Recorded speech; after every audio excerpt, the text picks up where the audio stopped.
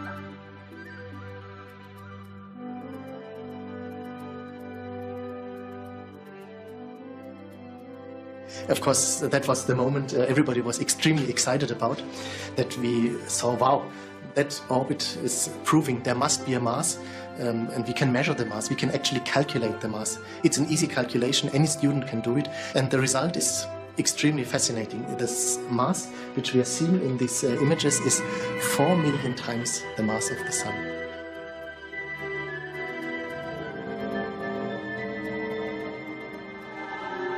Finally, after 10 years of observations, it was determined that a supermassive black hole does in fact exist in the center of our galaxy.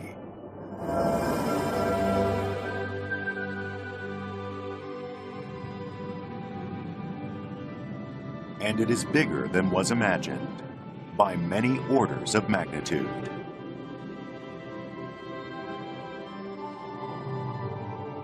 Black holes created when stars die are typically 50 kilometers in diameter at most, but the one at the center of our galaxy is gigantic.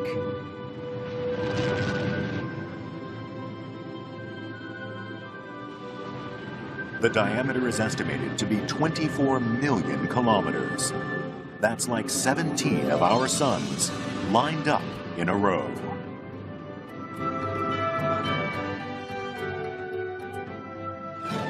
Round this monster black hole rushes SO2, a giant blue star, at 5,000 kilometers per second, about 200 times the speed at which the Earth orbits the Sun. That is a speed made possible only by the immense gravitational pull of a black hole.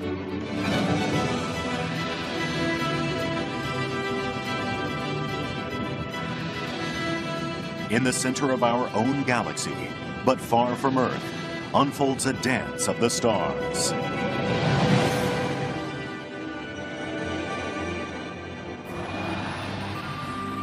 It was this dancing of the stars that proved the existence of a supermassive black hole.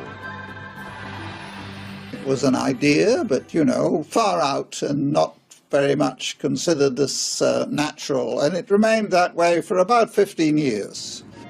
Lyndon Bell had predicted that a supermassive black hole exists at the center of every galaxy.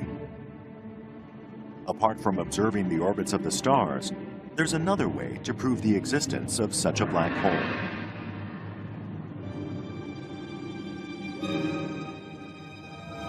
That's to observe the moment when a black hole swallows up stars or gases. As gases are sucked into a black hole, they first flatten into a disk. Friction causes them to superheat and to emit intense radio waves. If these radio waves can be detected, that can indicate the presence of a black hole.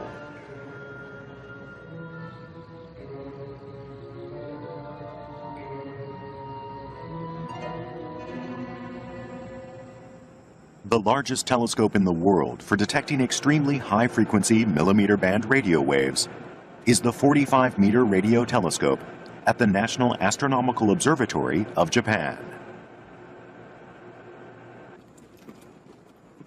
It was in fact a Japanese scientist who first proved Lyndon Bell's theory that a supermassive black hole lies hidden in every galaxy.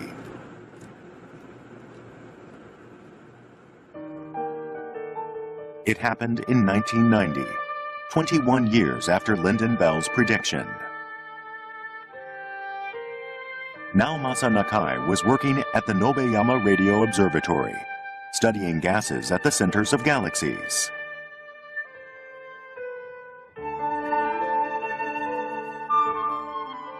He was interested in a galaxy adjacent to the Big Dipper. Galaxy M106, a spiral galaxy 21 million light-years from Earth. Radio waves had been reported to be issuing regularly from the nucleus of M106. 銀河の中でそういう規則正しく電波、光もそうですけど、変わるというのはそういう現象はほとんどないんですよ。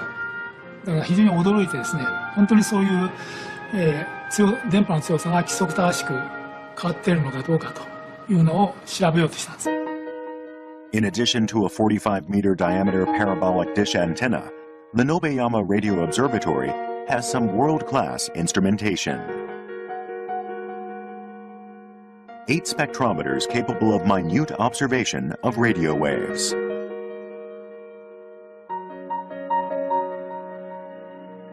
A single spectrometer is sufficient to observe radio waves from the nucleus of a galaxy.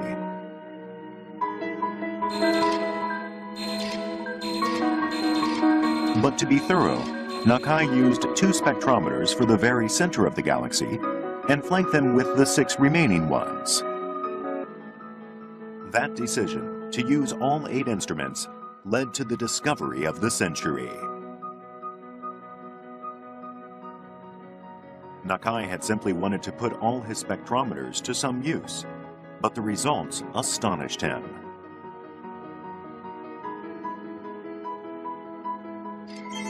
There were surprising spikes on both ends of the combined graphs. Nakai was especially struck by the ones on the left. This indicated something moving at high velocities never before observed. 今まで銀河でですね、そういう大きな速度を見つかったことは全くないわけです。これに気がついた時にはもう体中がですね、熱くなりましてですね、これはとんでもないことだというふうに思いましたけど。More detailed observations were made using a high-resolution telescope. They found something remarkable at the core of the galaxy. A spinning disk. This was a structure very like the disk formed by gases being sucked into a black hole. The spikes recorded by the 8 Nobeyama spectrometers were from this disk.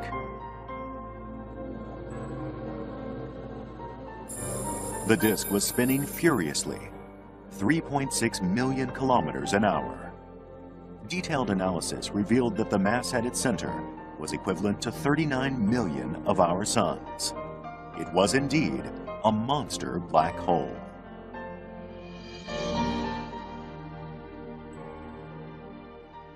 45メーターなければそういうブラックホールは見つかってなかったです。それから電波分光計が8台なければですね、とても見つかってなかったですね。When his discovery was published in 1995, Nakai received a letter.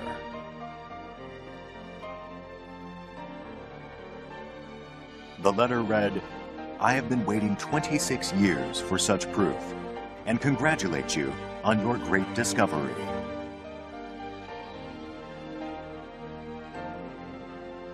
The letter came from England. The sender? None other than Donald Lyndon Bell, who had predicted the existence of supermassive black holes. I was very happy because I didn't feel that I absolutely knew. I thought it was likely, and I thought it was more and more likely. A black hole equivalent to 39 million solar masses was sucking in huge volumes of gas with its tremendous gravitational force. The dark object in the center of this artist's conception is a black hole. Its diameter is awesome, as if 160 of our suns were lined up in a row. It is now thought that almost all galaxies have these supermassive black holes at their center.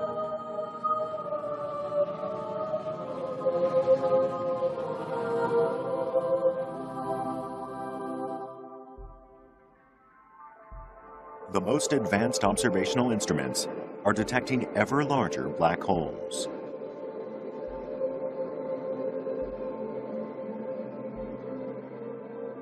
Situated outside Earth's atmosphere, the Hubble Space Telescope can see space objects with great clarity. Hubble took aim at NGC 7052, a galaxy located 37 million light-years away.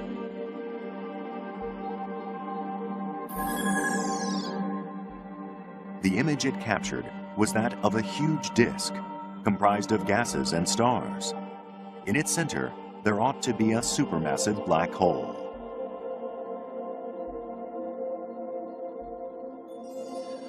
When we got this image, I was just super excited, because it was such beautiful, rich detail that I really knew right when I saw this that we were going to be able to get, excellent spectra and really be able to determine whether this galaxy has a black hole and how massive it is. So I was very, very excited. The galaxy was indeed harboring a supermassive black hole. A black hole equivalent to 300 million solar masses. That's more than 70 times larger than the one at the center of our own Milky Way galaxy. A black hole with the diameter of 1,200 of our suns lined up in a row.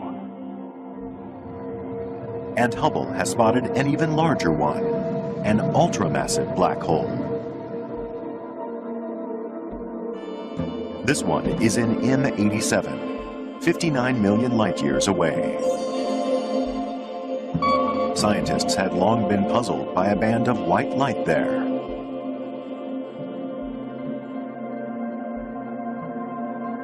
When Hubble was trained on the galaxy's core, the band of white light was revealed to be a gigantic jet of gases.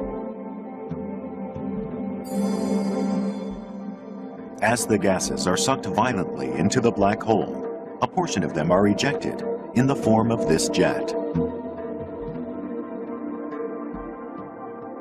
The mass of the black hole at the base of this jet has been calculated to be 6.4 billion solar masses.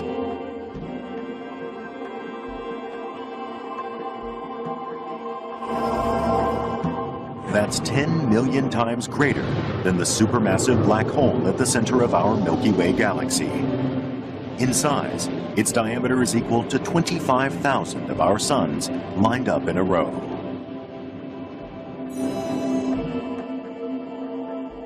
Then, in 2011, the largest black hole in history was discovered. In the galactic nucleus of NGC 4889, there's an unimaginably monstrous black hole, with a mass equivalent to 9.7 billion times that of our sun.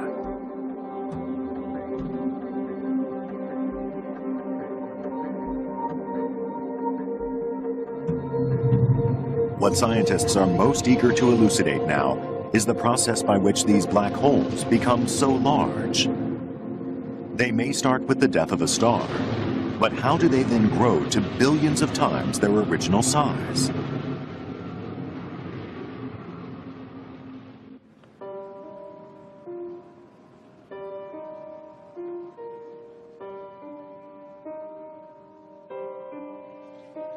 Trinity College at the University of Cambridge.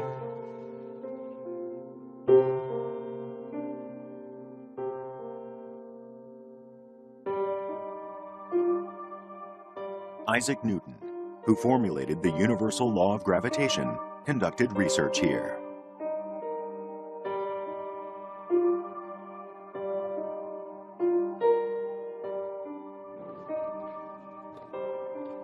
Martin Rees has served as Master of Trinity College. Rees has conducted research on supermassive black holes together with Lyndon Bell.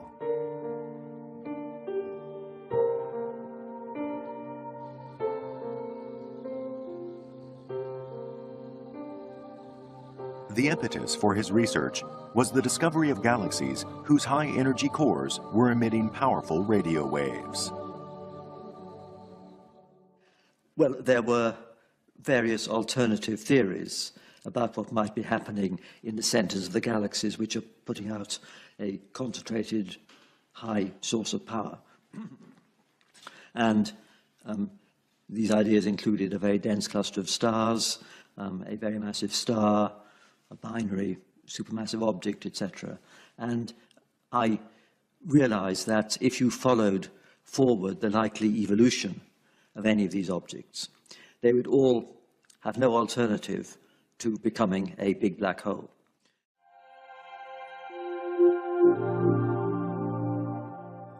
So any object emitting sufficiently high amounts of energy will inevitably become a supermassive black hole.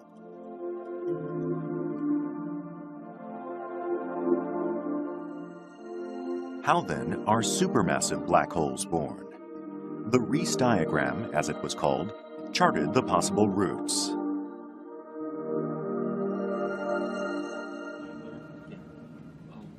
If you're going to be at that, you need to have... In the 30 years since the Riess diagram was published, there has been a succession of discoveries of supermassive black holes.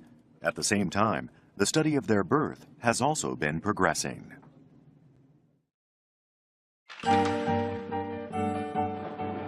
One scenario suggested by Riess was the consolidation of several smaller black holes. At the end of their lives, stars explode, forming relatively small black holes. Hundreds of millions of them may cluster together, merging into one supermassive black hole.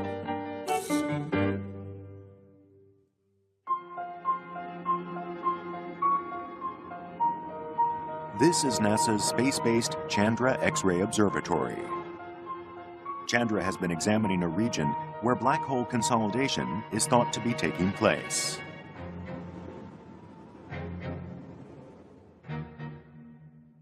Galaxy NGC 6240 is located 400 million light-years from Earth. Actually, two galaxies are colliding there. As Chandra examines their galactic cores, two bluish-white spots appear. They are both massive black holes, one at the center of each galaxy. This blue region here is a blow-up of the center, and you can see there are two little sources there, one brighter and one a bit fainter. But each of those, when we look at the spectrum, shows a very characteristic sign that this is just emission from a supermassive black hole in each case, which has never been seen before until we had the beautiful Chandra image and could separate the two. Two black holes in close proximity to each other, but they cannot soon merge.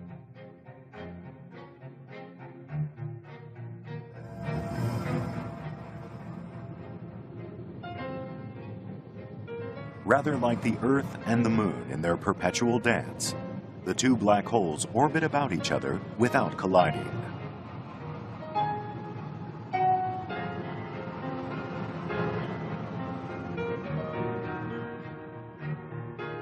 So what about Riess's concept of black holes merging to form a supermassive black hole?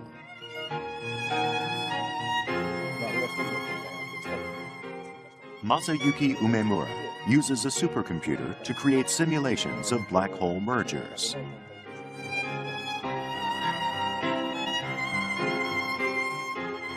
Here, he simulates the behaviors of 10 black holes of equivalent mass. The first consolidation happens far sooner than expected. It takes only 50 million years. The process repeats. Within about 500 million years, 5 black holes have merged into one. もともと銀河が持っていたブラックホールが、大きな銀河に取り込まれたときにブラックホールごと、中に取り込まれるわけですね。そうすると2つではなくて、例えば大きな銀河の中に10個のブラックホールがあるというような状況が最初に起こった可能性が高いということをまず想定しました。Let's look at our actual universe. There are galactic collisions and mergers all over the place.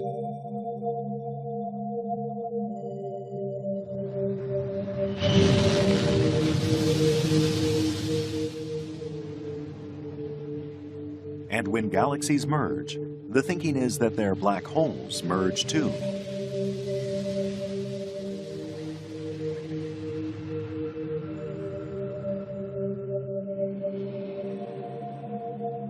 Wherever galaxies cluster, there's bound to be a cluster of black holes.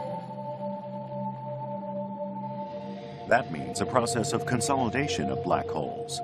This conforms to actual observations of our universe.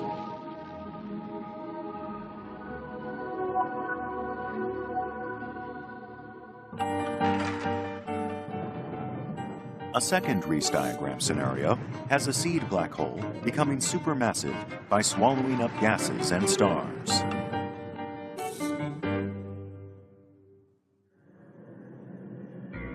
In that scenario, the monster is born by gulping down an unbelievable quantity of gases, equivalent to hundreds of millions of our sun.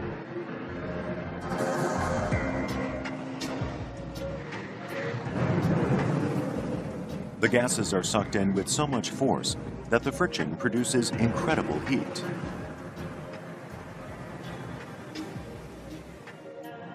That violent process emits intense light and X-radiation and blows away surrounding gases. The result is that there are no more gases to feed on, and the black hole ceases to grow. But how is it that such a huge quantity of gases could be sucked in the first place? Gases that are being sucked in, blowing away other gases. Ken Ohsuga studies this contradiction. He has found a particular mechanism within black holes by which they can continue to draw in vast amounts of gases.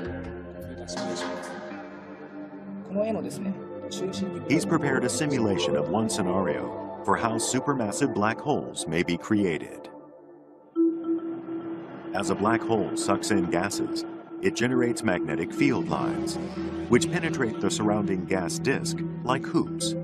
Thus embedded, they are then distorted by the swirl of the disk. As the disk swirls, the magnetic field lines are caught in a spiral vortex, twisted and coiled like a spring. This is a plasma jet. A portion of the disk's gases, charged with energy such as light, shoots out in opposite directions perpendicular to the disk. Any remaining gases are sucked into the black hole, which grows supermassive. 私たちの研究の結果はですね、光の力が非常に強くなったとしても、ジェットは噴出するけども、ガス円盤からガスは変わらず吸い込まれ続けるということを明らかにしました。これによってですね、ブラックホールは大量のガスを吸い込むことができますので、巨大ブラックホールに成長するのに一役買うということを証明することができました。Hubble has captured this actual image of an intense jet erupting from the center of a galaxy.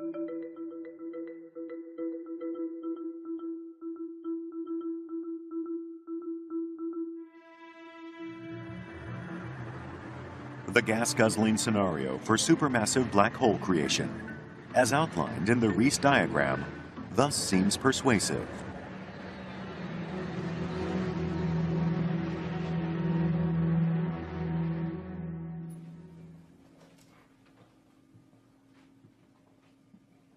Martin Riesz developed several theories of supermassive black hole formation. One was by the continuing consumption of gases. Another was by the consolidation of smaller black holes. But the Riesz diagram indicated a third possibility as well. Under this third scenario, just after the creation of the universe, large clouds of gas condensed into supermassive black holes directly, without first becoming stars at all.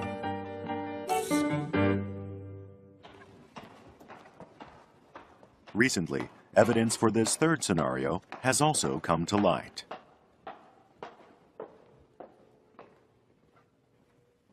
By combining information from the Chandra X-ray and Hubble Space Telescopes, Priya Natarajan hunts for supermassive black holes created at the inception of the universe.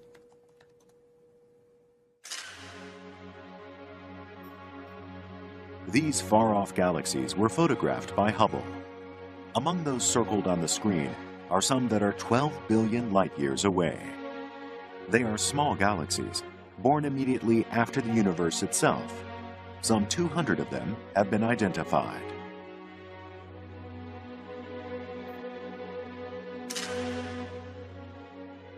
Here's one as perceived by Chandra.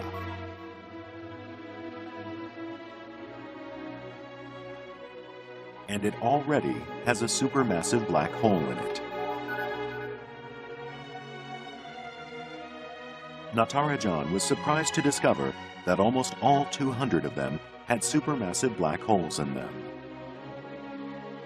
If so many supermassive black holes were already present immediately after the creation of the universe, then that lends powerful support to the third scenario in the Riesz diagram.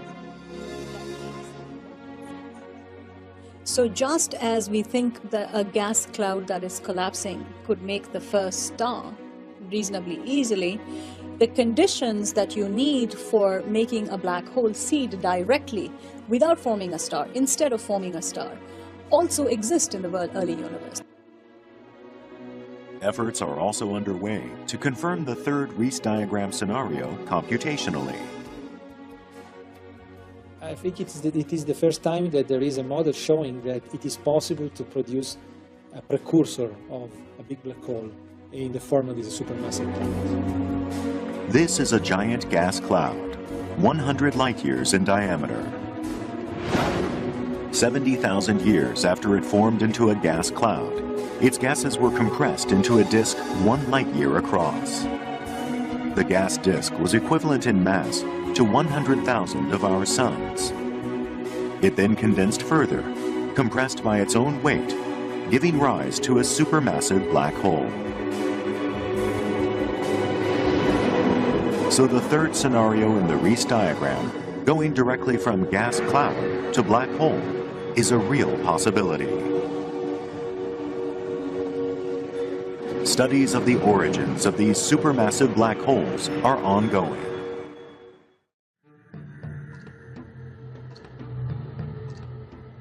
The latest research reveals that the supermassive black holes do not simply grow fat, consuming everything nearby.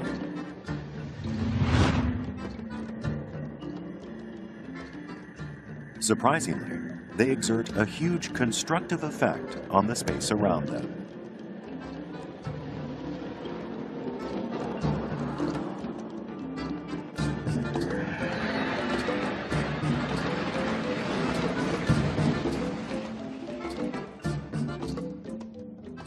What these remarkable monsters call home is a galaxy's core. More specifically, it's inside the concentration of stars called the bulge. The shape and size of the bulge varies with each galaxy.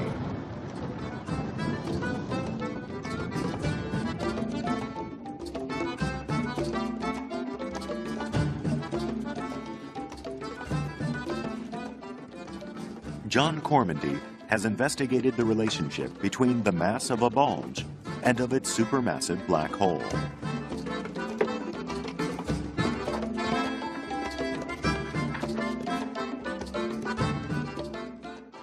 The first galaxy he observed was Andromeda. The supermassive black hole here is equivalent to 150 million solar masses. The bulge is approximately 1,000 times greater in mass.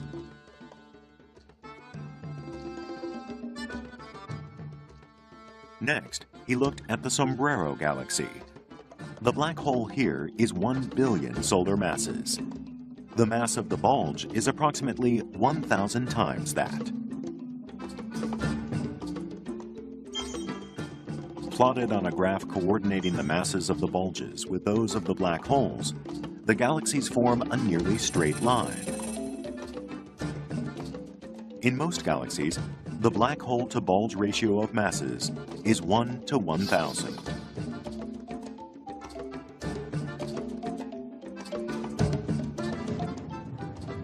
This strong relationship between the mass of supermassive black holes and their galaxies' bulges surprised many scientists.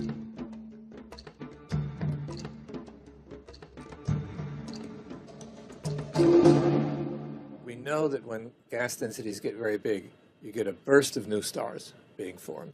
And so at the same time when this burst of stars is making the bulge, the rest of the gas is being fed to the black hole and making the black hole bigger.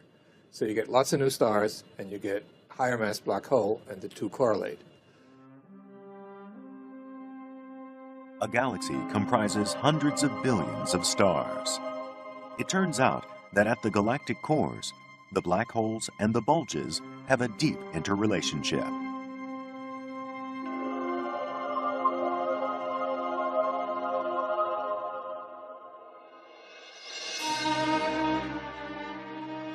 A giant bulge will correlate with a giant black hole, a small bulge with a small black hole. This strange law of outer space may mean that galaxies and black holes evolved together.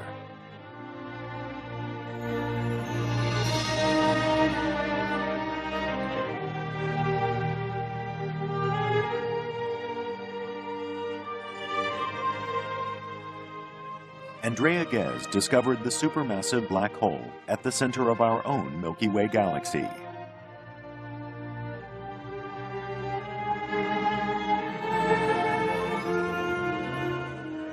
She also found evidence that it performs an astonishing function within the galaxy's bulge.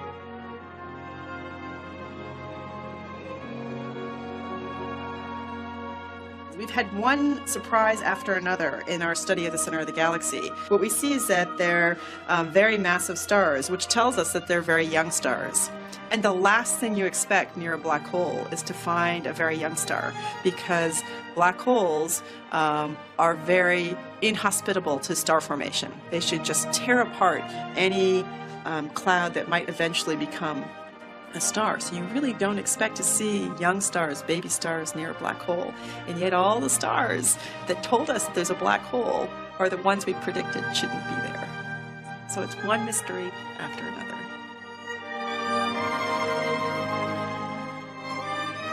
Near the supermassive black hole at the center of the Milky Way, Ghez found many baby stars.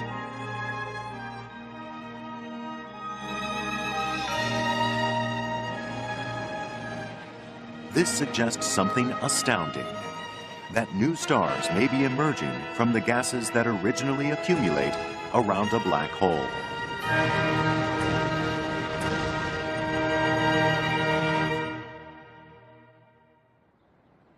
The effect black holes have on surrounding space is not limited to the birthing of stars.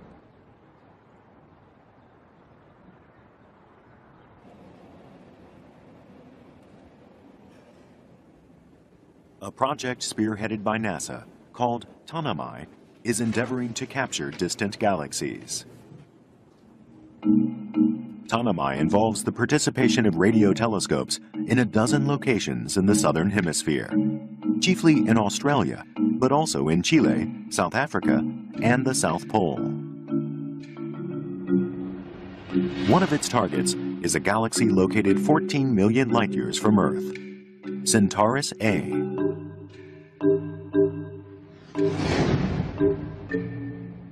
This is the image they obtained, a clear view of a plasma jet violently shooting out from an invisible black hole. The jet bursts out at 30% of the speed of light. Analysis of this jet turned up something quite unexpected.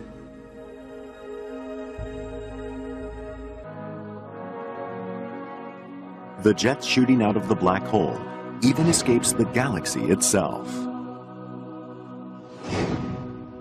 Its plume expands for a distance of 1 million light-years.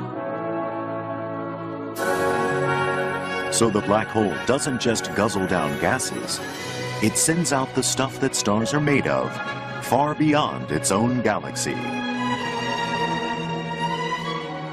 The role of the supermassive black holes in the universe is still largely mysterious, but scientists are learning more and more.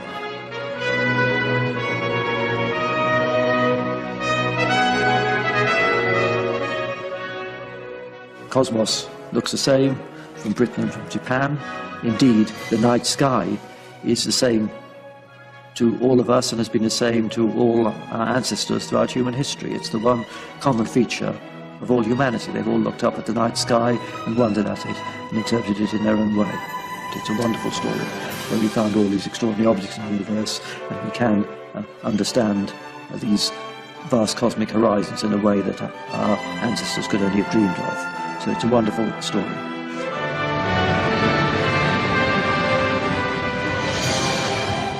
Supermassive black holes. Monsters in the galactic cores. They may gobble up everything around them, but they also give birth to stars and send out energy-rich materials into the universe.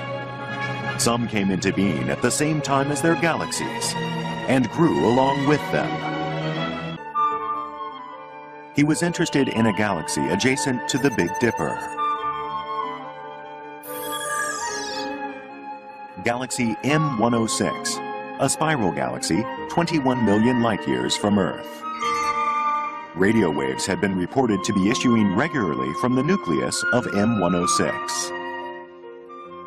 銀河の中でそういう規則正しく電波、光もそうですけど、変わるというのはそういう現象はほとんどないんです。だから非常に驚いてですね、本当にそういう、電波の強さが規則正しく変わっているのかどうかというのを調べようとしたんです。In addition to a 45-meter diameter parabolic dish antenna, the Nobeyama Radio Observatory has some world-class instrumentation. 8 spectrometers capable of minute observation of radio waves.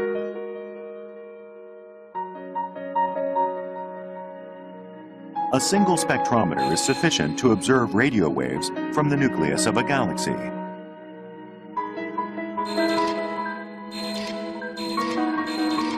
But to be thorough, Nakai used 2 spectrometers for the very center of the galaxy and flanked them with the 6 remaining ones.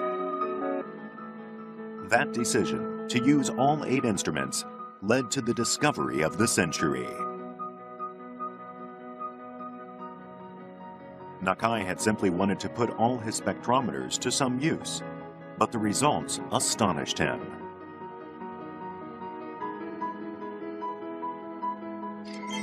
There were surprising spikes on both ends of the combined graphs.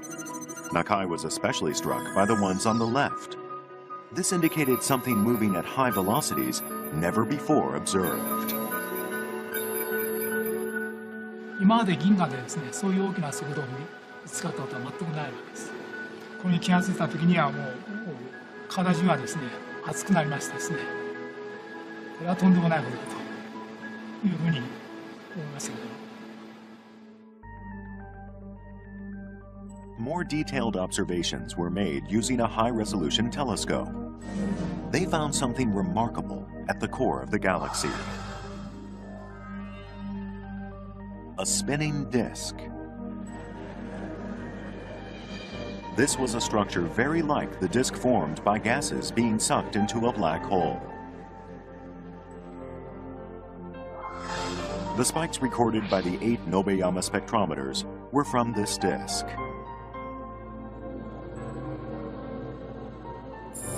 The disk was spinning furiously, 3.6 million kilometers an hour.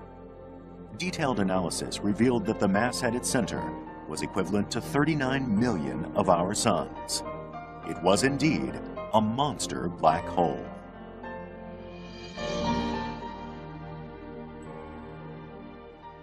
45メーターなければそういうブラックホールは見つかってなかったです。それから電波分光計が8台なければですね、とても見つかってなかったですね。When his discovery was published in 1995, Nakai received a letter.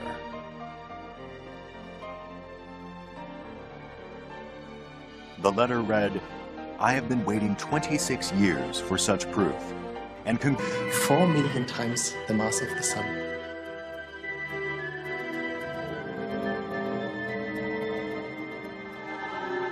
Finally, after 10 years of observations, it was determined that a supermassive black hole does in fact exist in the center of our galaxy.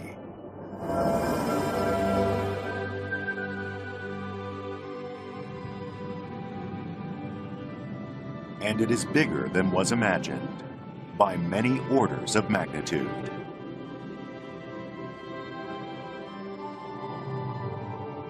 Black holes created when stars die are typically 50 kilometers in diameter at most. But the one at the center of our galaxy is gigantic.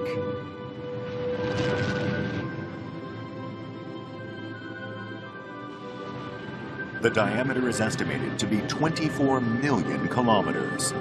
That's like 17 of our suns lined up in a row.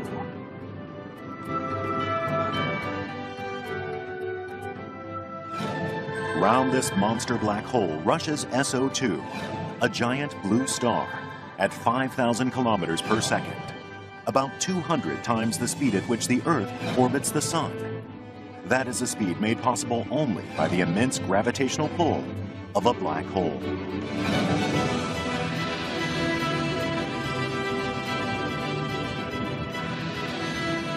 In the center of our own galaxy, but far from Earth, unfolds a dance of the stars.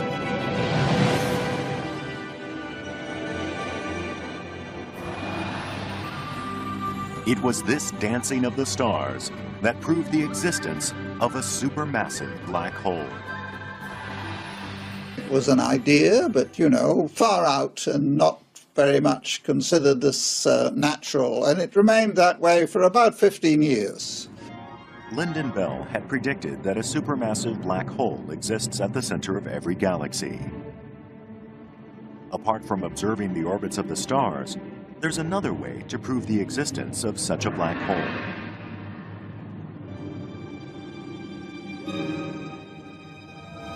That's to observe the moment when a black hole swallows up stars or gases. As gases are sucked into a black hole, they first flatten into a disk. Friction causes them to superheat and to emit intense radio waves. If these radio waves can be detected, that can indicate the presence of a black hole.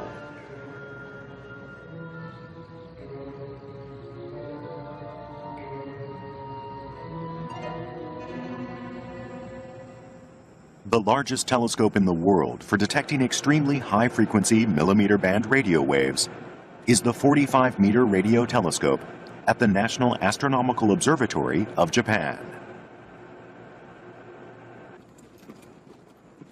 It was in fact a Japanese scientist who first proved Lyndon Bell's theory that a supermassive black hole lies hidden in every galaxy.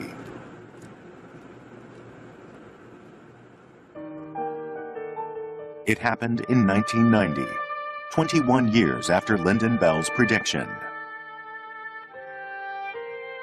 Naomasa Nakai was working at the Nobeyama Radio Observatory, studying gases at the centers of galaxies. Shine much more clearly.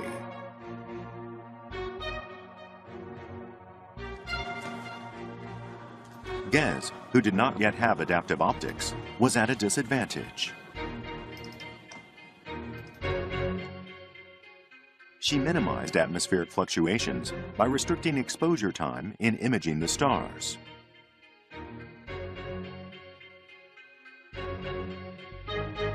Meticulously, she charted their movements. Success or failure depended on choosing the right stars to follow.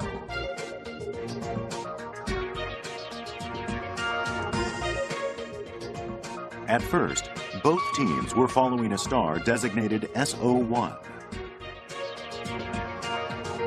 But Gez's attention was drawn to another star. Another star which people were very excited about in the earliest days was SO1. It was the star that was moving fastest initially. But it was SO2 that, as it got closer to the black hole, has become the fastest moving star that we've known about. This graphic represents Gez's findings. Knowing that stars orbit the center of the galaxy was not enough to prove the existence of a black hole. In January of 2002, another star, designated SO2, was observed to be behaving strangely.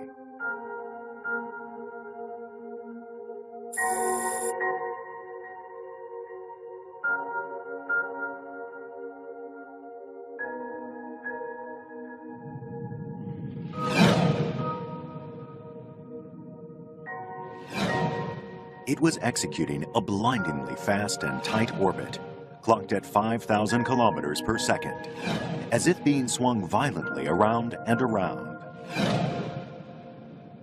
These were incredibly exciting times because, of course, at every stage of this experiment, people said, you can't do it, or what you're seeing isn't what you should be seeing. So we initially saw that they were moving fast, and people said, well, these stars aren't bound to the galaxy. You're not going to see them curve. Yet SO2 was indeed curving in a rapid orbit.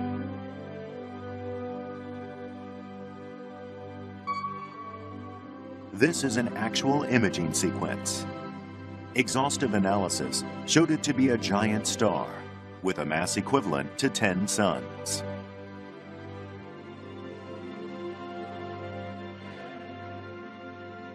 The only thing that can make stars move that fast is a lot of mass. These stars are moving because there's a lot of gravity. And the only thing that makes that much gravity in that small a space is a supermassive black hole. With their adaptive optics, the strange behavior of SO2 had not escaped the notice of the European team either. They succeeded in imaging SO2 at around the same time.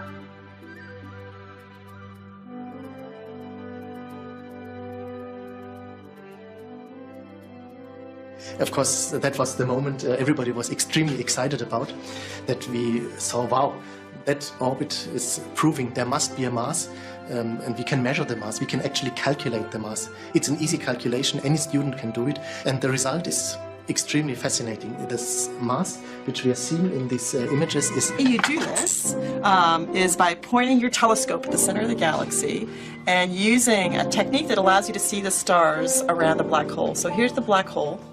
And what you want to do is we want to be able to see a star. You want to be able to see a star make a complete orbit around the center. GES followed the movements of the stars for years, plotting their trajectories. If they were in fact orbiting some unseen object, then that would be proof of a black hole.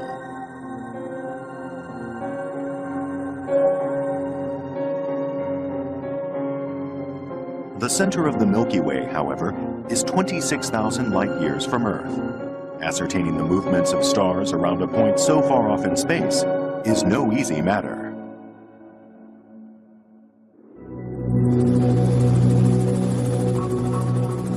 Mauna Kea, Hawaii, home to several giant telescopes.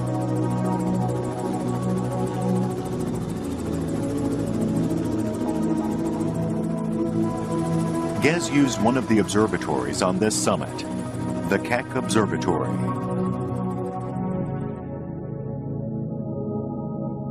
The Keck has two of the largest telescopes in the world, with primary mirrors that are 10 meters in diameter.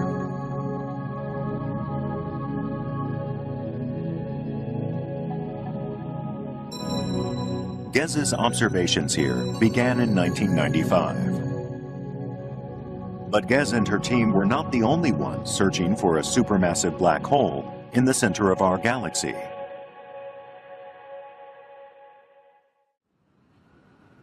A European team based in the heart of Germany had also been hunting the same monster. The leader of these star trackers is Stefan Gillesen. They have a 10-meter telescope. We have an 8-meter telescope. So our telescope is a bit smaller. However, we are on the southern hemisphere, where the galactic center is visible for more hours. So we can observe from February to October. The European team conducts its observations at the Paranal Observatory in Chile.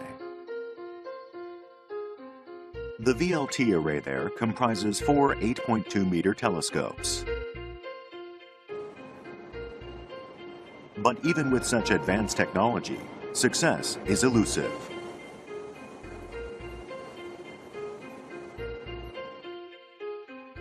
The problem is Earth's atmosphere.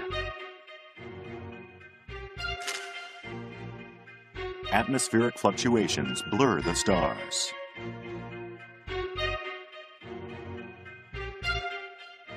April 2002, the European team installs epoch-making new equipment.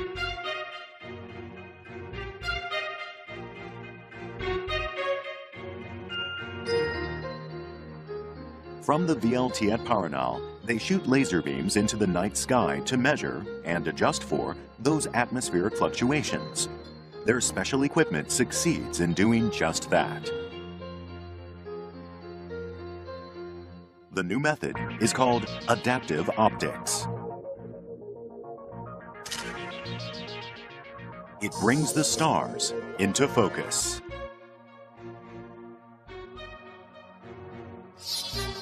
Corrected for atmospheric fluctuations, the stars shine. The black hole is a bizarre space object, defined by the absence of everything except gravitational force. How do scientists wrap their minds around it?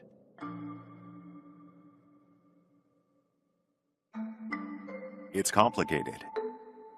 Seriously massive objects warp the fabric of space. The heavier the star, that is, the greater its mass, the greater the distortion.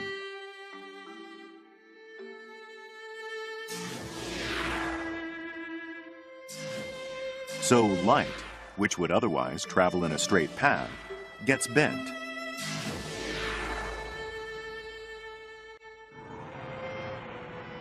If a star of any given mass shrinks sufficiently, its density increases until its local distortion of space is infinite.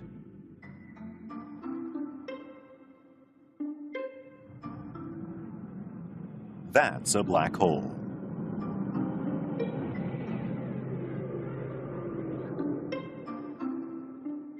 A border develops separating the black hole from the space around it. Once this border has been crossed, going into the black hole, even light cannot escape. Border diameter is determined by the weight of the compressed mass.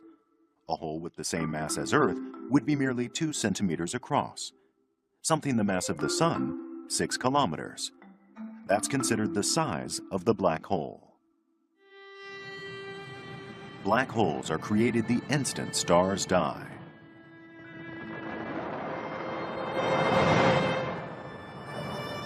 Let's say a star 20 or more times larger than our Sun reaches the end of its life and explodes.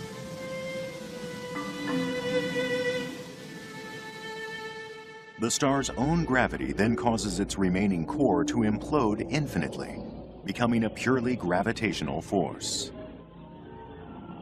When a black hole is born, 2017 was a busy year for scientists of all sorts, the professional and the enthusiast alike. From a predictable astronomical rarity to surprise discoveries deep underground. It was a year that saw long-held beliefs challenged by newly found wonders. Breakthroughs that led to innovations. And a glimpse 130 million years into the past. In August 2017, alarms sounded at the most sensitive scientific devices ever constructed. In Washington State, the Laser Interferometer Gravitational Wave Observatory, LIGO, detected faint disturbances from deep space. The signal also hit LIGO's sister facility in Louisiana. Gravitational waves had reached Earth. Gravitational waves are ripples in space-time. Space-time is incredibly dense. So to cause ripples, you have to have some sort of object that has enormous gravity, like a black hole or a neutron star. And when these objects are rapidly accelerating, they bend space-time and create these ripples that then travel through the universe to our detectors on Earth, like the one last August. On high alert, the LIGO team quickly reached out to Virgo, its European counterpart in Italy, who confirmed that they too had detected gravitational waves. And then, as if by destiny, the stars would align once more to pave the way to a groundbreaking discovery. Just 2 seconds later, with the Fermi Gamma Ray Space Telescope, we detected a short, bright flash of high-energy light that we call a gamma ray burst.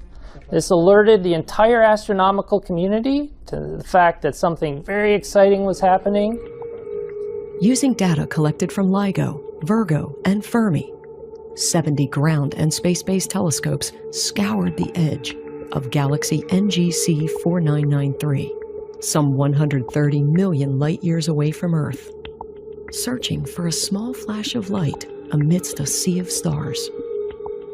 It would take less than 12 hours after the alarms rang at LIGO for Earth to have visual confirmation of a never-before-seen astronomical event. What we saw was the result of the merging of two neutron stars. When they merged, they created an explosion in space-time. Those ripples went out across the universe as gravitational waves and were detected on Earth. The matter involved gave off gamma rays and other forms of light. Neutron stars are the collapsed cores of massive stars left behind after a supernova explosion. No larger than a mid-sized city, these dense stars have 10 to 60% more mass than our Sun.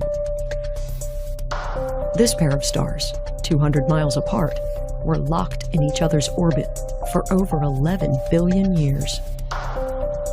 But as they started accelerating and moving inwards, their orbit quickened from 30 times a second to an astonishing and unsustainable 2,000 orbits a second. Then, 130 million years ago, they collided in a resounding explosion. Peering into the past, telescopes were able to see the remnants of one of the universe's most impressive fireworks shows.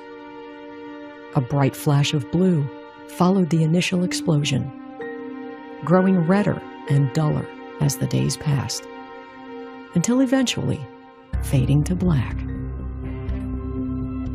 The conditions around these merging neutron stars have densities and temperatures completely unlike anything we can do on Earth.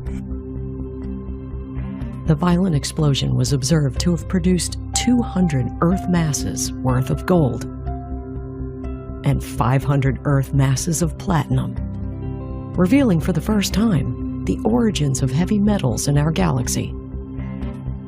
We think that all the gold in the universe was formed in explosions of this kind. After the explosion happens, the gold is spread out into the gas and dust of the interstellar medium. Later on, that gas and dust collapses into brand new stars and brand new planetary systems. And these weren't the first gravitational waves detected by LIGO this year. 2 separate events have been measured before, including a pair of monstrous black holes that collided to form a single spinning hole, 53 times more massive than the Sun. We received a perfect signal from this last merger. It traveled 3 billion light years to get here. In any given galaxy, one of these events might only happen once every million years, but we're now able to monitor about 10 million galaxies at a time. It's a new type of astronomy.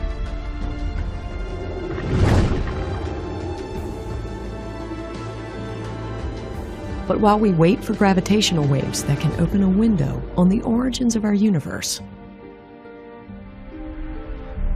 volcanic activity off the coast of Japan is presenting scientists with a picture of Earth's early history, when land first rose from the seas.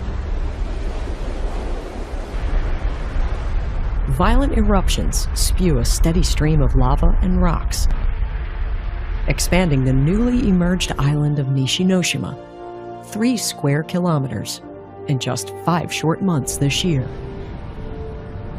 These most recent blasts stopped in August, but could resume at any time.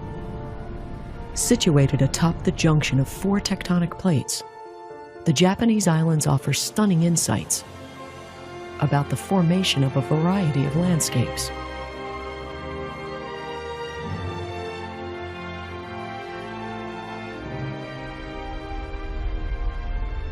Analysis of Nishinoshima's magma shows it to be andesitic, similar to the composition of continental crust.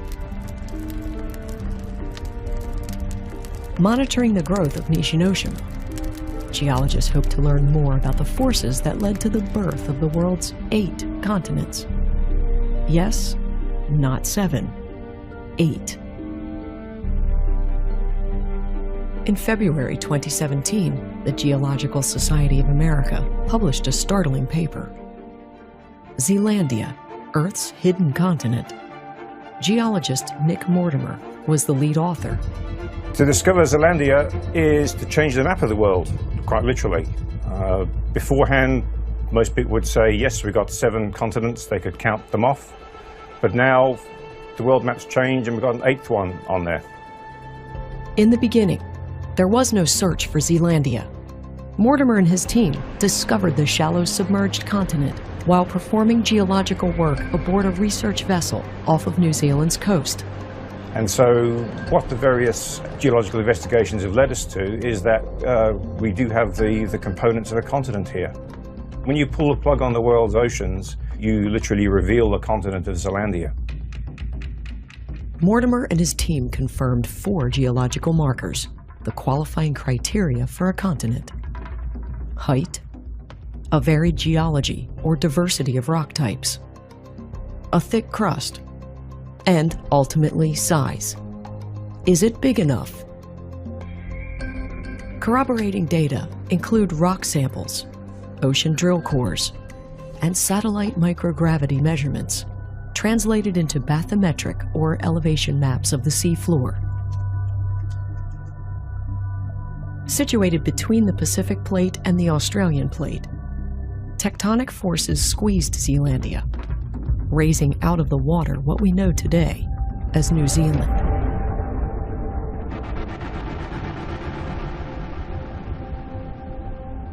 With 94% of Zealandia underwater, the islands of New Zealand and New Caledonia are just the tip of this continental iceberg. And measuring in at 4.9 million square kilometers, Zealandia is 6 times bigger than the so-called microcontinent of Madagascar, and more than twice as large as Greenland, which also happens to be attached to North America. To understand Zealandia's origins, we must travel back in time to the time of the supercontinent Gondwana, comprised of what we know today as Africa, South America, Antarctica, and Australia. When Gondwana split apart 80 million years ago, it was a bit like the stretching of bread dough in a kitchen. And then you start to pull that big lump of dough apart. And if you pull slowly, some of those pieces will stretch and get thinner. Just like Zealandia, which broke off and slowly sank because of its relatively thin continental crust. It's not as thick as the main continents, but it is thicker than the ocean crust.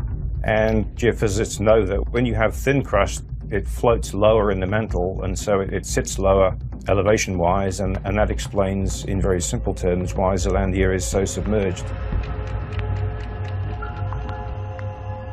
Now that we've got Zealandia in the scientific arena, we do hope to consolidate it and to promote Zealandia in New Zealand schools, first of all, and we hope to get it in atlases, on globes. We hope that Zealandia will become as common and well known as any of the other major continents. Of course, the initial buzz about Zealandia can only help its name recognition. The notion that something so big and so important could be hidden for so long, I think captured people's imagination. Out of sight, out of mind, no more. Of course, not everything that's undetected is so obviously obscured.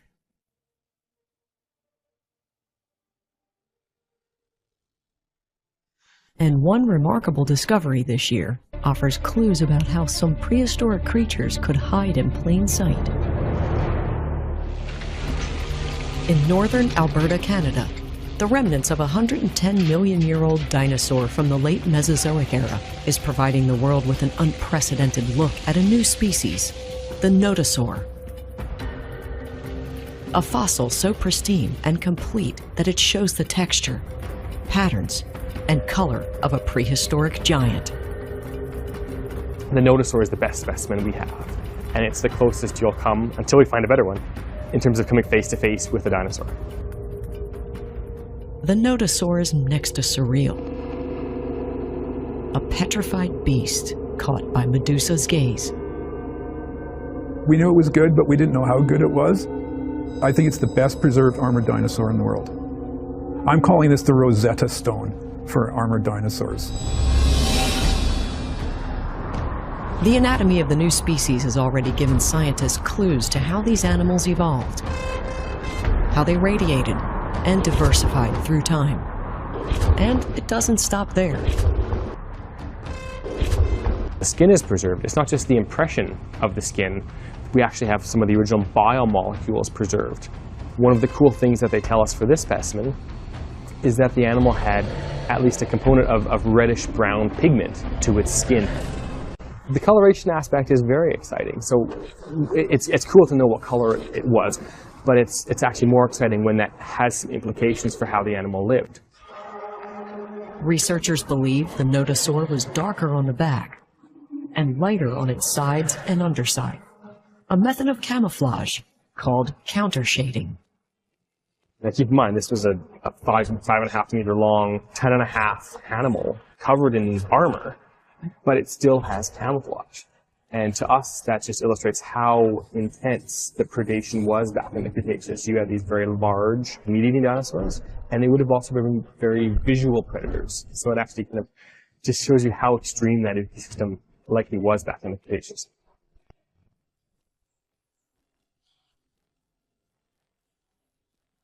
The plant-eating, slow-moving beast only stood a chance because of its impenetrable coat of armor.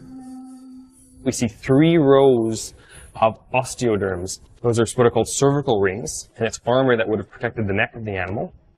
And as we move to the side, we see this giant parascapular spine. It's basically a big armor spine coming off the shoulder, and it's about 0.5 meter long.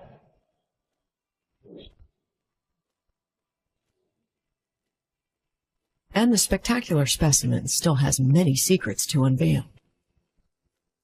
The next focus of study are the contents of the nodosaur's stomach. In addition to having skin preserved all over most of the surface of the animal, we also have abundant gut contents. So the last meal of the animal preserved inside.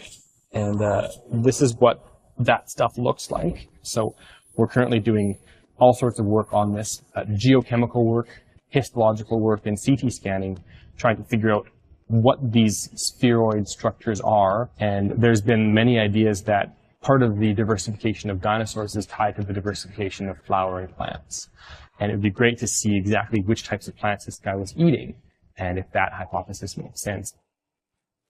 We know what dinosaurs ate, how they fought, and now what they looked like. But there are still many questions to be answered. And Alberta might just be the place to find them.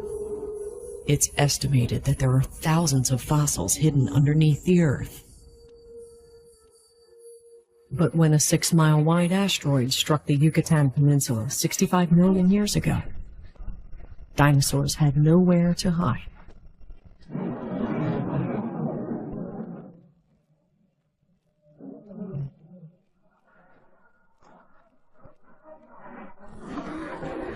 And the resulting global cataclysm of earthquakes, firestorms, and tsunamis ultimately led to their extinction.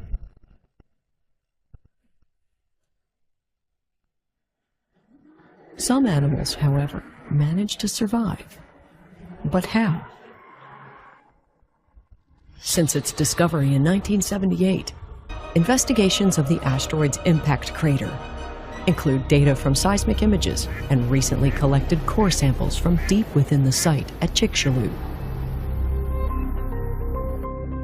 The data paints a devastating picture of destruction and led scientists to create a broad new survival theory, focusing on habitat and diet adaptability. When dinosaurs perished and a vast new ecospace emerged, the surviving species expanded rapidly to fill it. This is called adaptive radiation. A recent study shows that 1 out of 10 frog species descend from the original 3 frog species that survived the Cretaceous-Tertiary extinction event. Frogs were able to escape extinction for a number of reasons. They live in an aquatic habitat that offered protection. Their small size and unique metabolism allow for better endurance of environmental stress. Eventually, when vegetation returned, they were able to diversify worldwide and adapt to new lives in trees. Birds, too, exhibited the same adaptive radiation around the same time.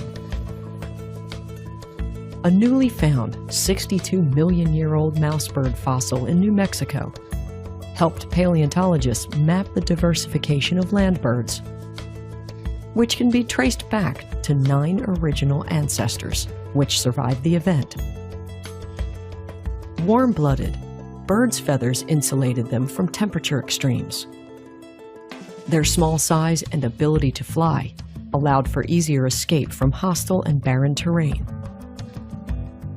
And their diet of seeds, worms, and insects gave them the edge after much of the Earth's surface plant life had died.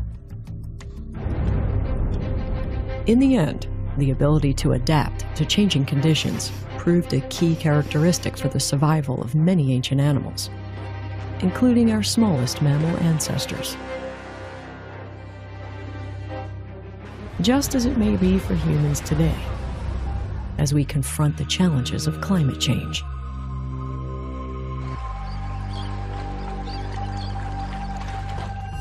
The city of Miami Beach already knows what it means to wade through sea level rise.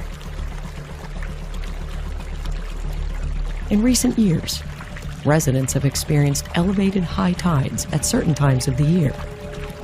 Known as king tides, these events are clear evidence of incremental increases.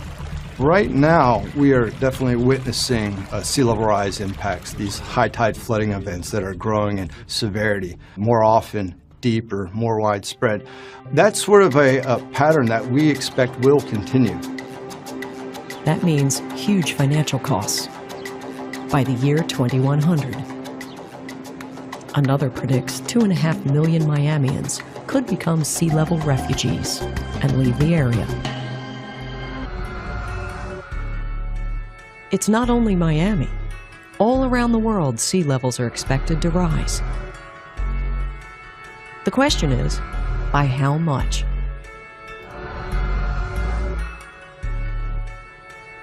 In adopting a multi-pronged approach, Miami Beach has committed $400 to $500 million to combat sea level rise, building water pumps and raising their defenses.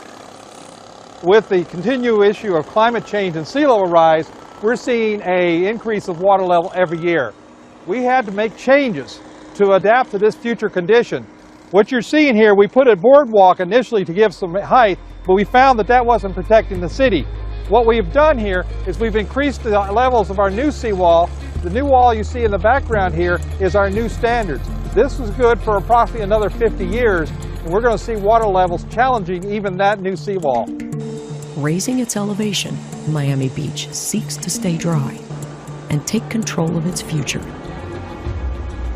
The city's philosophy, our culture, is rising above. We believe that we can meet the challenge. And the challenge is not only in rising above, meaning elevation. It's rising to and withstanding the challenges that come with sea level rise due to climate change.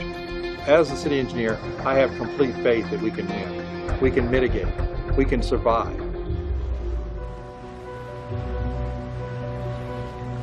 Of course, the Earth's oceans have risen and fallen many times during the planet's history. And new archaeological evidence suggests these shifting shorelines may conceal clues about the earliest Americans.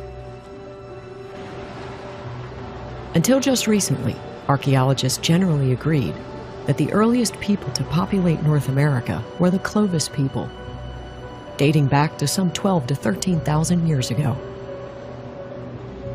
But a group of scientists in San Diego, California, have a different theory. We have the bones, the fossils, the distribution, the rocks, the date. We have evidence for humans in North America 130,000 years ago. We realize that that is a startling claim.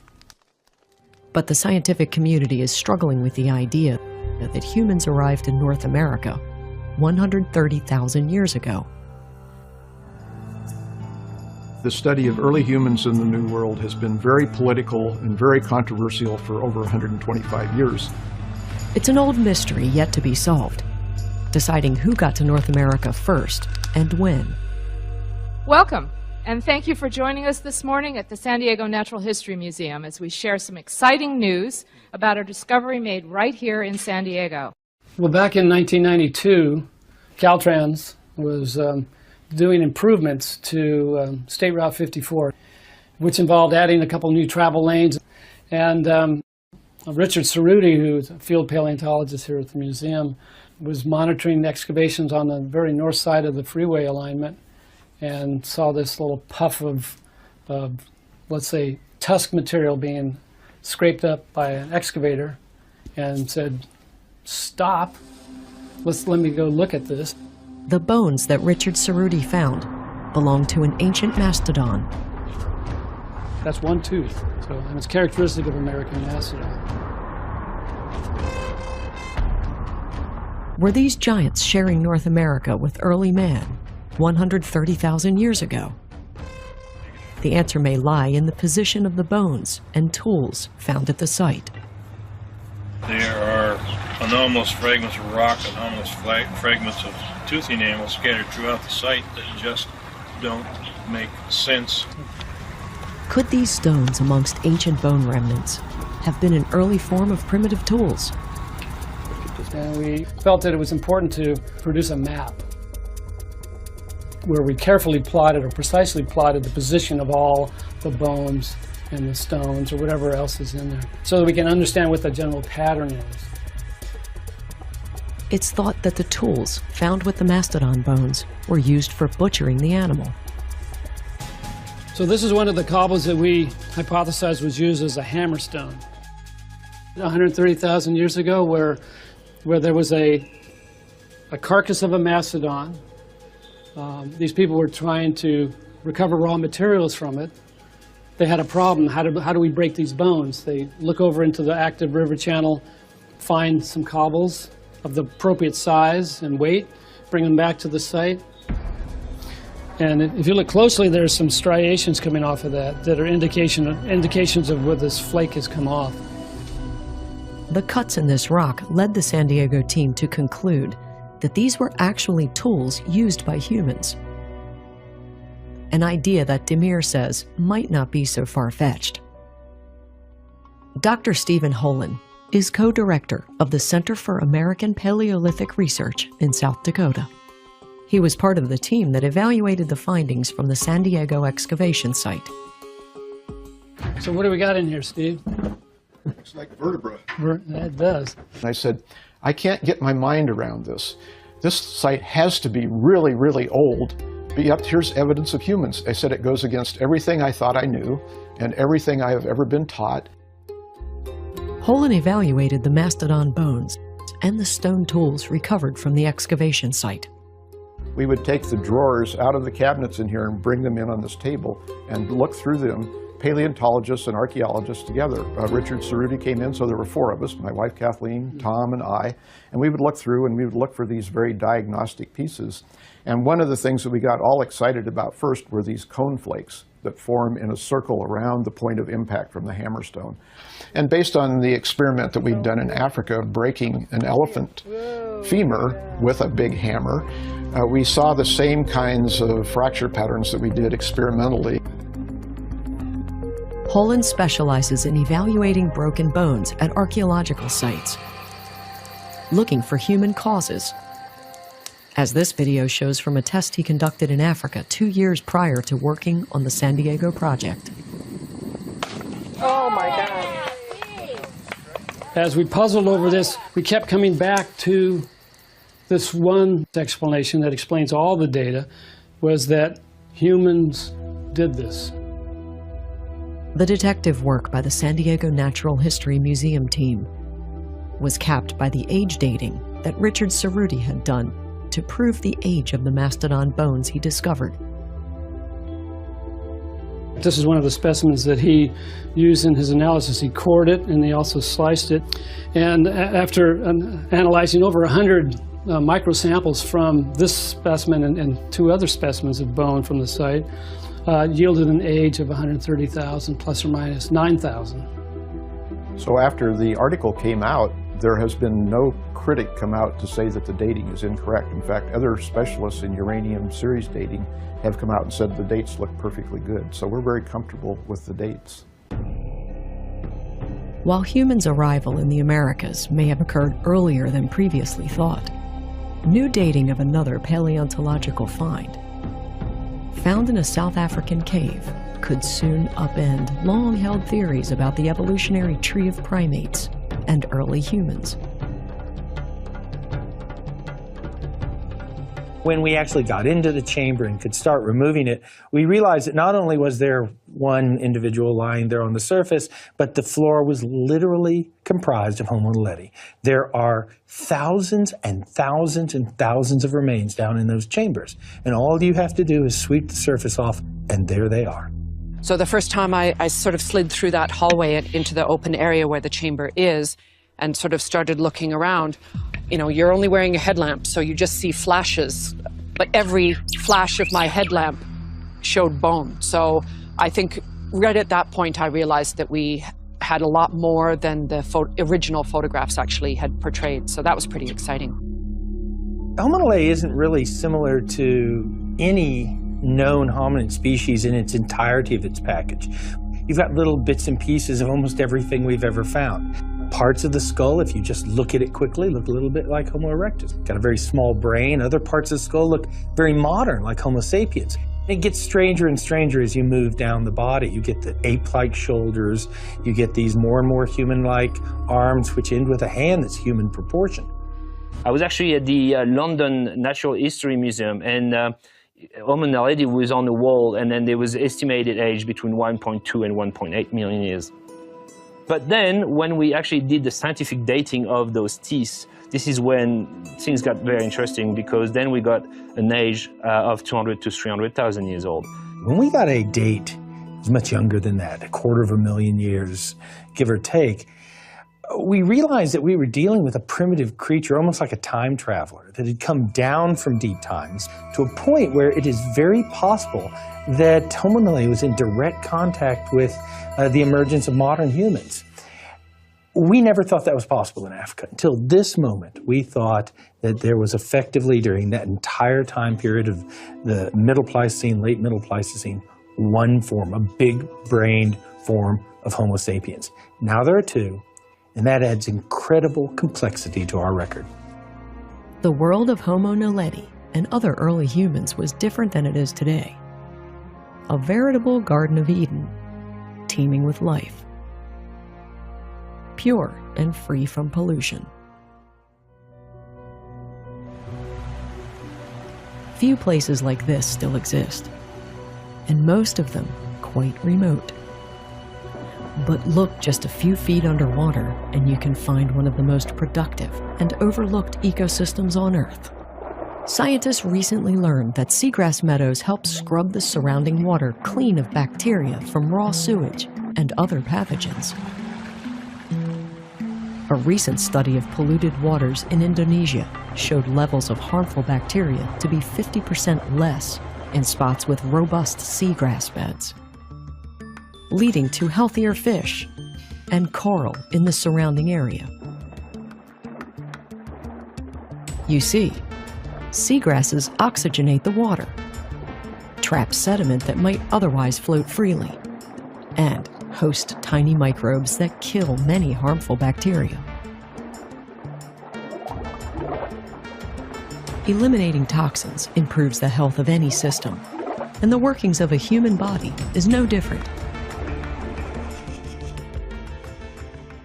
In athletics, though, they say no pain, no gain. A nod to the physical effort required to increase endurance and enjoy the health benefits of exercise. But new pharmaceutical research also aims to make those benefits more easily accessible. The potential benefit of a drug that can tune you up in the way in which you normally get tuned up by exercise could have really dramatic effects. Playfully known as the exercise pill, the experimental drug shifts metabolism by triggering genetic instructions for the body to burn fat instead of sugar during exercise, something that doesn't normally happen until after extensive training and conditioning. Recent tests increased the endurance of otherwise sedentary mice, which also proved to be resistant to weight gain while on the drug. We have two groups of mice, and one group on the drug, the other group as a control without the treatment of the drug. So we were quite surprised to see the astonishing results. The mice treated with the drug, they can run almost 100 minutes longer than the ones that are not treated. The increase was around 70%. Researchers ultimately hope their product can improve the health of the disabled, elderly, and obese. There are many reasons why people can't either walk or run or exercise. And the idea is if you can bring a small molecule into the picture that can confer the benefits of fitness without training, you could really help a lot of people. From energizing our bodies to powering societies. So we are just waiting for the next experiment. It's going to happen in 10 seconds. There you go. You see the flickering of the plasma? We are creating fusion here. This is our little sun. It's extremely hot. Each day, every 20 minutes, researchers build the sun. At the Culham Fusion Centre in Oxfordshire, Britain, generating temperatures greater than 200 million degrees, these nuclear fusion trials would be impossible without JET, the Joint European Torus, a donut-shaped plasma containment vessel. At this point, we're the most important experiment in the world. Thanks to JET, where energy is created by combining hydrogen atoms. Right? There's heavy hydrogen, which we call deuterium, and the super heavy hydrogen, which we call tritium. And when they're running around at these temperatures like 200 million degrees, they bang into each other with immense speed. And when they do, and they get close enough, what we call the strong force, which binds the nucleus of atoms together, grips them, pulls them together, and they fuse, and they make helium, and they spit out a neutron. Fusion really is the perfect way to make energy. And yet, despite fusion's transformative potential to provide safe and sustainable energy to the world, the program faces an uncertain future. While the British government committed to pay for its share of the experiments up to the year 2020, Brexit, its planned departure from the European Union, may also lead to the UK's withdrawal from scientific agencies like Euratom, the European Atomic Energy Community. Some say this could jeopardize jet logistics and operations, and perhaps also the larger next-generation fusion experiment, currently being built in southern France.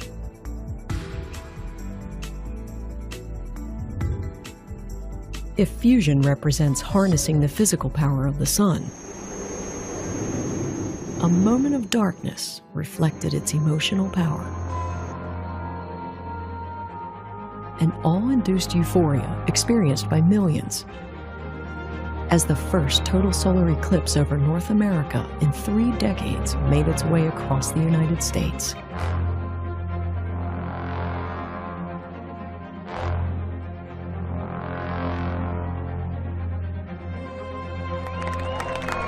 It's the most unnatural natural phenomenon I ever saw.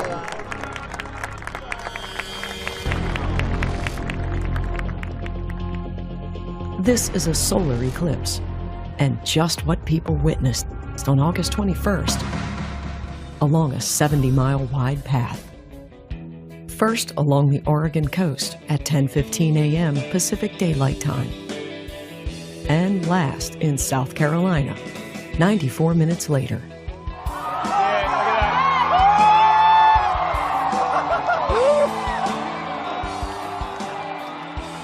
The uncommon coupling was the most viewed and photographed eclipse ever recorded.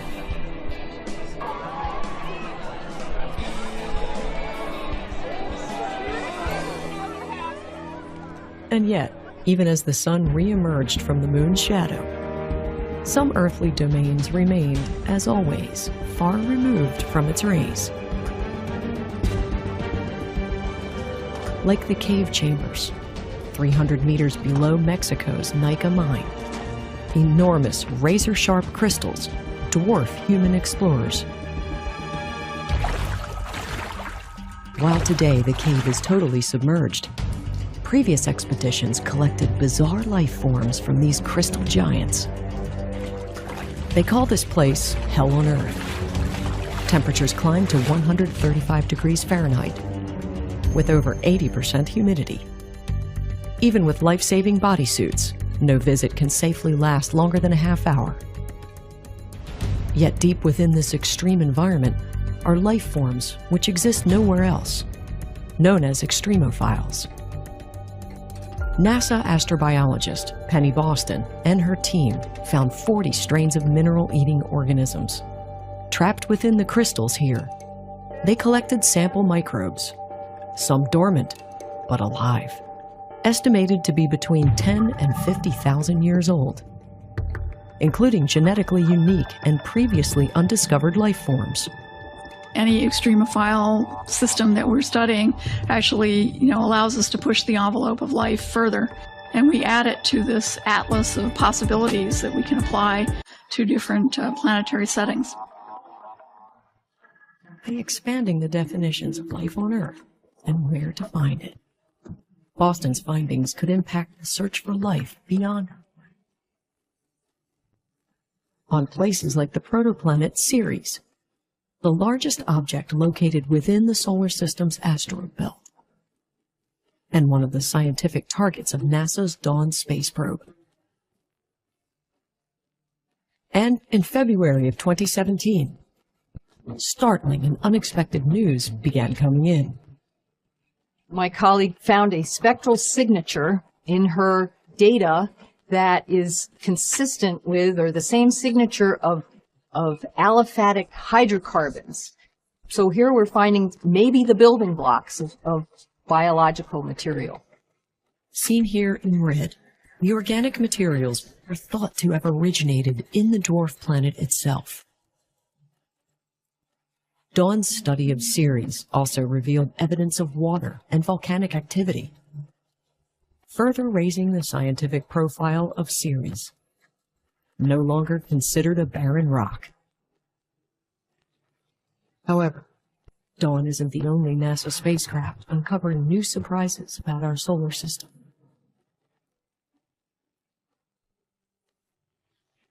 Seven months after arriving in Jupiter's planetary system, the Juno Explorer became fully operational in February of 2017. Astonishing researchers with the steady stream of images and scientific data it's sending back to Earth.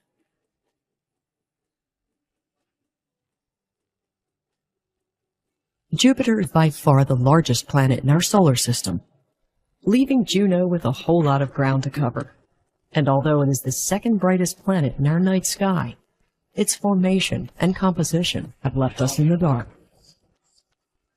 Previous NASA missions have given us some understandings of its moons, small dust rings, and atmosphere. But we've not been able to see past the Van Gogh-like swirls of dense red, brown, yellow, and white clouds that paint the planet. At least, not until now. Each individual image is awe-inspiring, especially those captured when Juno came within 5,000 miles of Jupiter's Great Red Spot, the planet's most famous storm. Poring over data from Juno's microwave radiometer, scientists hope to learn more about what powers the Tempest and how it differs from other Jovian storms. This critical instrument measures 6 distinct ranges of thermal radiation as it peers more than 300 miles beneath Jupiter's clouds to create a three-dimensional model of Jupiter's atmospheric environment. So the first time we're looking inside of Jupiter with into the interior, and what we're seeing is that it doesn't work at all like we had predicted. Almost every model that has the interior motion, how the magnetic field, the gravity field, how the deep atmosphere works. It's all different. Current modeling estimates that the cloud cover is roughly 30 miles thick. Below it, there lies a 13,000-mile layer of swirling hydrogen and helium that changes states from gas to liquid as it nears the center, leading to a 24,000-mile deep sea of metallic hydrogen. And if we can probe it and work out the abundance of elements in it, hydrogen, helium, the higher elements as well, and work out roughly what that mix is, it'll tell us something about not only how Jupiter was formed, but how the solar system might form. If there is a bunch of rocky material in the center of Jupiter, it means that in the early solar system, before Jupiter formed, that rocky substances were probably coming together and Jupiter got built around those. It could be that Jupiter was built without any of those and that it just collapsed sort of like the sun and there is no rocky material or core of heavy elements in the center. Strangely, though, gravity data collected so far points to a new possibility. A somewhat larger than previously thought and perhaps partially dissolved core, leaving Jupiter experts with more questions than answers.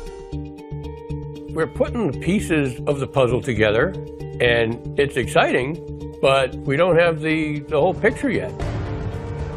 Juno's primary mission is scheduled to continue until February 2018. But this past year, NASA saw another of its extraordinary explorers come to the end. And we are in the atmosphere. As the Cassini space probe plummeted into Saturn's atmosphere in a fiery death spiral. Roughly 1 minute to loss of signal. The culmination of the craft's revolutionary scientific quest. Call loss of signal at 115546. The signal from the spacecraft is gone. Congratulations to you all. This has been an incredible spacecraft, and you're all an incredible team.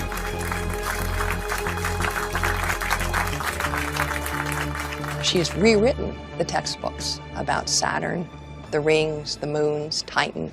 So many things have changed because of Cassini. From its launch 20 years ago to its bold grand finale, the Cassini-Huygens mission has unveiled some amazing discoveries. Saturn is ablaze with storms of unimaginable force. The place crackled with giant lightning strikes.